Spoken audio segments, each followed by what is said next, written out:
Underconsumption core is the simple act of only buying what you need and getting rid of what you don't need. This is a direct response to the overconsumption trend that took over our culture like the dancing plague from 1518. But before we get into the core of underconsumption, let's talk about overconsumption real quick, because that's what started all of this. Overconsumption core is a trend describing people who engage in an excess of purchases like clothing, accessories, household goods, really anything. It's then fueled by influencers who normalize this behavior. Then people start to copy it, and they start to paste it, and then it just becomes a cycle. So simply put, people buy too much.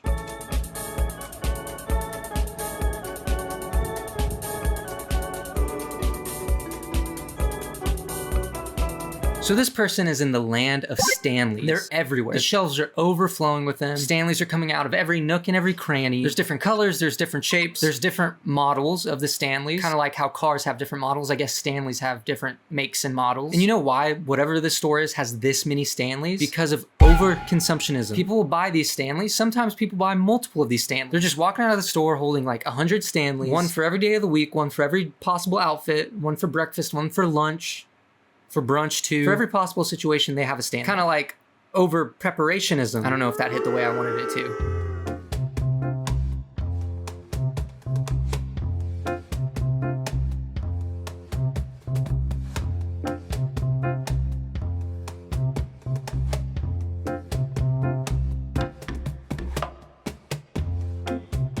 So this is the type of person like I was talking about that would go to the store and buy 100 different Stanleys. Whoever this is has so many different things. It's just things on things on things. She has a Things Premium membership. Just everything you could possibly want, it's probably in her closet. There's also like 30 different types of shampoo and conditioner. I don't know why at all you would ever need that many different shampoos and conditioners. Just buy like a 3-in-1. Boom, there, you're set. I know somebody's gonna get mad at me saying that.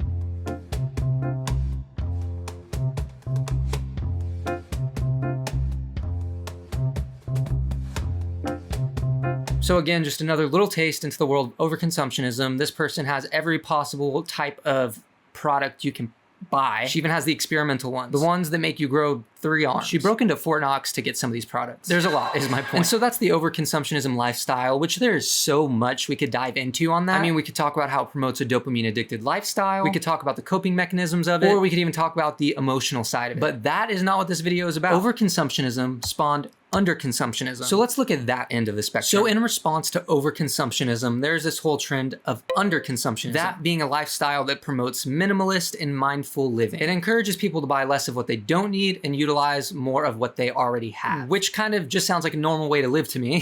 That seems like what you should be doing. I guess some people just get disgusted when their conditioner gets below halfway. It's like an ick of theirs. They see that and they just start breaking out in hives, I guess is what's happening. So underconsumptionism kind of just seems like the normal way to live, to me at least. But this trend version of it, there's potentially a few problems with it. But before we get into that, let's look at the underconsumption lifestyle.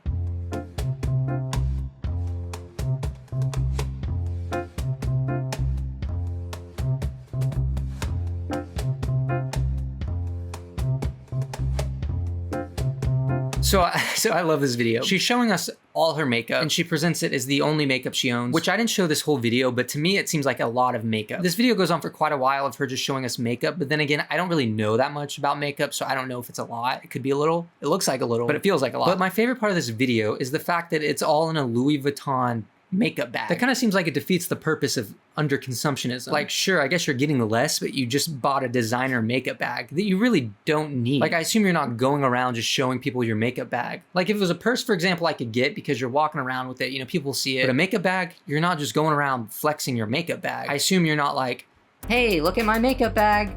It's Louis Vuitton. I just imagine that's not happening. I haven't seen people do that. Maybe it's happening. Maybe I'm just not looking in the right spots. I don't know.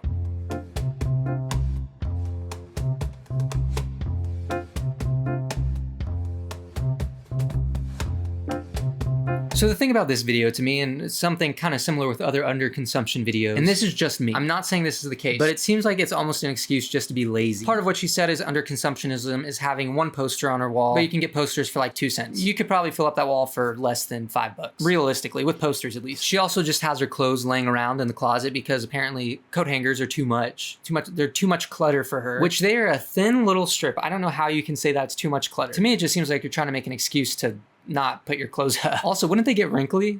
Like if you're just tossing them over like that. But in this case, I feel like this person was probably just a little bit lazy and decided to capitalize on this trend by saying they were living an underconsumptuous lifestyle. But hey, don't hate the player. She's just playing the game, and I guess it's working for her. So that's an introduction into the world of underconsumptionism. And on the surface, it seems great and it seems awesome, but sometimes things aren't what they seem. Let's talk about the critiques of underconsumptionism a little bit. One thing I hear a lot of people saying when critiquing underconsumptionism is that people might just be doing it as a trend to fit in, which then feeds into the loop of social media comparison, which I think is made worse by the fact that there's underconsumption influencer videos.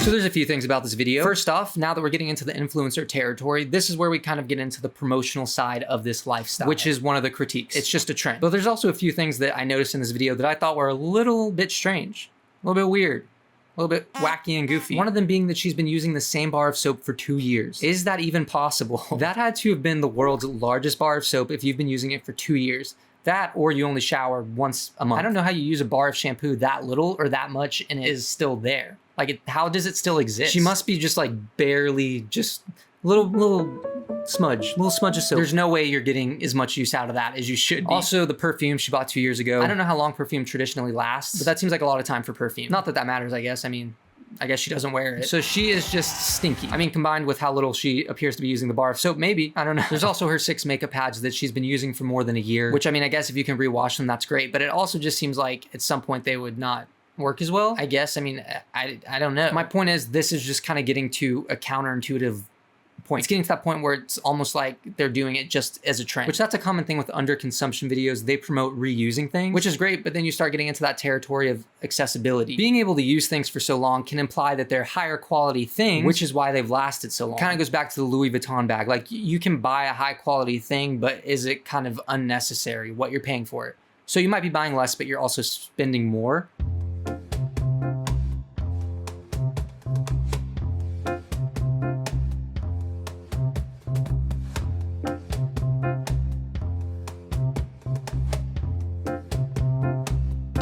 I absolutely love that. She's showing us the one bag she uses, and then there's a whole bunch of other bags in the bag. So she only uses one bag, but she has like 100 others. But besides that, there are a few things I can get behind in this video. One of them being that she reuses the same water bottle, which is great. If it works, it works. That's kind of what those water bottles were made for, is reusing. But then there's things that might not make as much sense, like wearing the same pair of sneakers every day. And I get that to an extent, but when your sneakers start looking busted and like they just came out of a trash can, it might be time to maybe get another pair, or have a dirty pair. Have a gross garbage pair on standby all the time, and then have a clean pair, which maybe she does, but I didn't see it in this video, so it doesn't count. But I do think overall, she is doing a few things right here, at least to me, which I get this video is supposed to be a joke. When she talks about the water bottle, you see a bunch of water bottles in the back. When she's talking about shoes, there's a bunch of shoes on the floor. I get that it's supposed to be a joke, but I've seen the same kind of video a lot. And so principally speaking, some of these things are good, but I get that this video is a joke. I'm speaking on principle, which I've seen a lot of people call this side of things tone deaf, mainly because this type of lifestyle is a necessity for a lot of people. Some people have limited resources, and because of that, they have no other choice than to underconsume, which sure, if you're truly living a mindful lifestyle,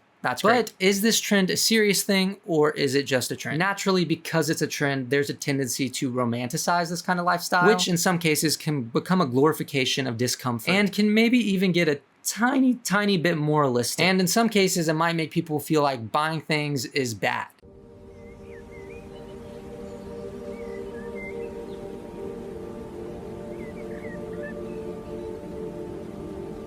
So this video is very aesthetically pleasing. I very much enjoy looking at it. It makes me feel pretty good. And this person has cleared out everything. They've broken it down to the bare necessity, like the one song from the Jungle Book, which that's probably the appeal in this case, is the aesthetic vibe of it. But it definitely can promote this kind of minimalist lifestyle where it's almost getting a little bit like, hey, if you're buying things, you're bad. Which I know that's not what it's saying, but I'm saying it can give that impression, especially when this content is produced en masse. It's like an assembly line of underconsumptuous content. I've said that word a few times now, but I don't actually know if it's a real word.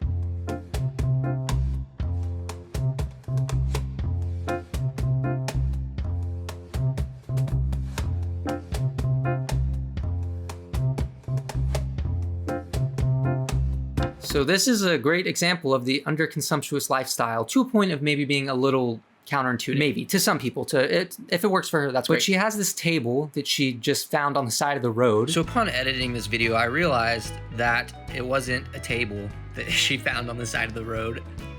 It was the TV. She found the TV on the side of the road. So I talk about her finding the table on the side of the road a little bit more, but just pretend like I'm talking about the TV. Which is so funny to me, because did she just steal this TV? Like, what if somebody accidentally dropped it there and then they were gonna come back and get it, and then she just stole it? What if this TV has disease on it? It just seems so random to me to take a TV from the side of the road, which it's free, but you could also go to like an antique store and just get a TV for pretty cheap too, instead of just taking one from the side of the road. There's also this mug collection here, which she says it's functional, but some of these mugs look busted. Like the Cinnamon Toast Crunch mug, it looks like it just came back from war. But that's the underconsumption lifestyle, impracticalities and all. The ironic part of this whole thing though, is the things that the underconsumption trend is claiming to fight are some of the same things it's getting rewarded for. For example, you still get to make content out of it, and obviously the algorithm rewards you for this kind of content if people watch it. It can still be a cycle of consumerism, just slower and with different products. And I think it definitely oversimplifies a whole lot of things. But do I think it's bad? No. I honestly think if people who live this way are content with it, then that's great. As long as they're doing it for themselves and not social media. And as long as they're not making people feel bad for buying things. But let me know, what do you think? Other than that, thanks for watching, and I will see you next time.